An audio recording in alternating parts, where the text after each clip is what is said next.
We have to make it rain today. We're gonna do it.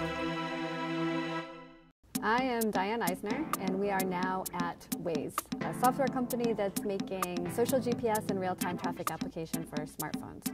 The goal is to save every single person using the device 10 minutes a day. What we're trying to do is to route you around traffic to make sure that you're saving that time and you can spend it with your family or on your hobbies or whatever else.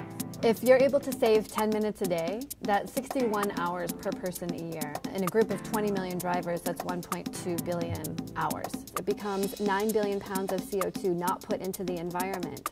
We're looking at this idea of summer commutes. I'm just trying to figure out how to make it exciting for people, but at the same time make sure it's Waze-y.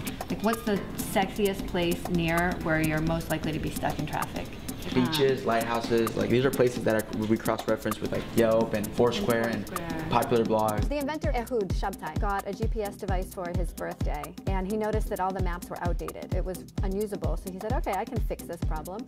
And he got a group of friends together and they hacked it and decided that they were able to fix the roads. They were making a better map. And the company gave them a cease and desist, said, no, you're not allowed to do this. He started Waze from that. He said, okay, I'll do it myself. We have patents for defensive measures, yeah.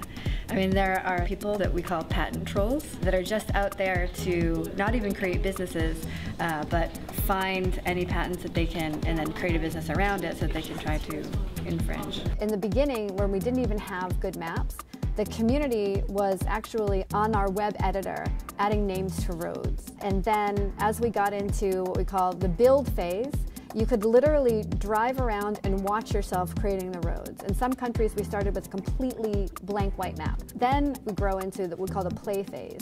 And it's a pretty good map, for example, but we don't have fresh traffic information maybe all over. So we'll put these road goodies on the road where we don't have fresh data. And if even one person in the network drives over that, they get points and we get fresh data for everyone else on the network. 3 weeks ago, we had a big launch around fuel prices, incorporating those into the application and giving discounts on fuel. And this was a big deal for us because we had always been saving people time. Now we want to really look at how do we save people time and money. And fuel is something that 100% of Wazers need. People are walking in off the street here to tell us that they love the app. We have people, from our neighboring companies coming in and yelling, "We love you, Waze!" And there's nothing that feels better. So we get the community involved in so many ways. Again, it's at the core of every single thing we do.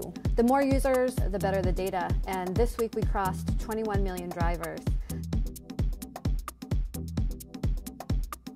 We're basically creating the map, the traffic, the routing engine, all of the community infrastructure, all of the ability to route you around congestion, the ability now to save you money on fuel. That was our most recent release, and all of that is being done by what is a relatively small group of people compared to some of the very large technology companies who might have thousands of people working on their maps. I firmly believe that as a product gets better, more people want to use it. We spend a lot of time focusing on how to make the product better. We spend a lot of time with our users trying to figure out how to make things smoother. We have an incredibly strong engineering team. And then from there, several TV stations now use Waze every morning from the iPad, showing our users and what's happening on the surface streets and getting their data.